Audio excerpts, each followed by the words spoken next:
wabarakatuh. Waktu saya hanya tinggal 10 menit ya. Ini yang di depan saudara adalah model namanya Mina Padi. Mina Padi itu perpaduan antara budidaya tanaman padi dan ikan, air tawar. Oke. Nah, ikannya ini dapat makannya dari mana? Tadi ada yang nanya. Dapat makanannya dari ini, dari lumut-lumut, dari sisa eksudat tanaman ini kan juga ada makanan. Air irigasi juga banyak makanannya juga. Kalau di sana ada yang buang kotoran, dia jadi makanan di sini. Ya. Tapi satu kunci untuk Mina Padi atau dua lah.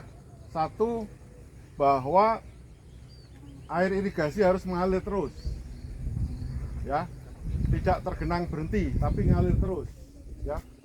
Yang kedua, tidak ada pestisida atau bahan-bahan beracun yang bisa mematikan ikan. Ya. Tanamannya pun Anda bisa lihat ini sangat subur kan. Nah, kalau sudah keluar malai, ini kan tanaman padi yang sudah keluar malai.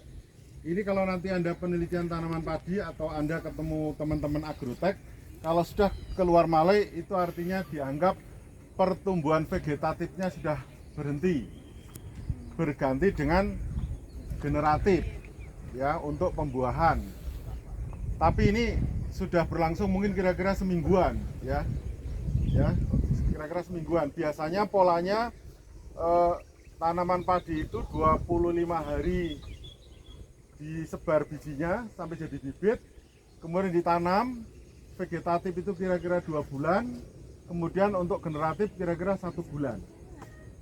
Jadi pola di tanaman padi itu kira-kira total 3,5 sampai 4 bulan, termasuk untuk penyiapan lahan, pembajakan dan lain-lain itu. Makanya setahun ada 12 bulan, maksimal hanya 3 kali tanam. Pak, bagaimana dengan informasi yang sekarang ini katanya ada yang nanam setahun 4 kali? Bisa, tapi caranya harus tadi to restart. Jadi tanaman padi yang dipindahkan tadi sudah ditanam duluan dengan usia yang lebih dewasa.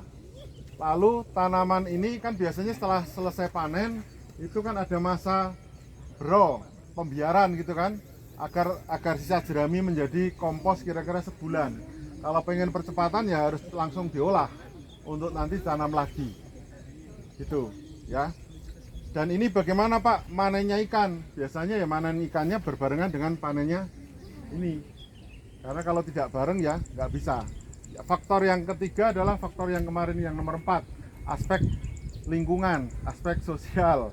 Kalau di lingkungan yang tidak aman ya tiap hari ada yang mancing atau ada yang ngambil gitu. Ini untung di lokasi yang aman sehingga ikan-ikannya bisa dengan baik.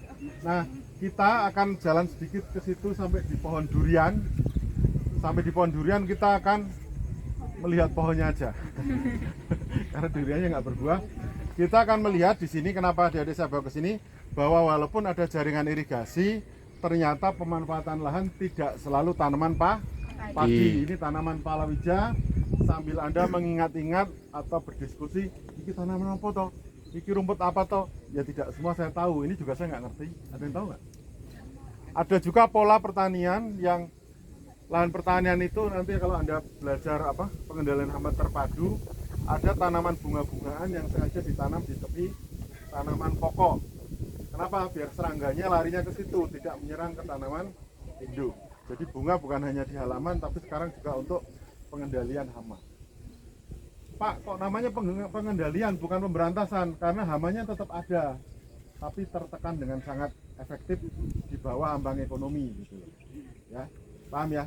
Kalau pembasmian lah itu biasanya pestisida nanti bukan hanya tanamannya yang mati, bisa jadi racun bagi manusia maupun hewan dan ikan juga. Oke, ada yang mau nanya?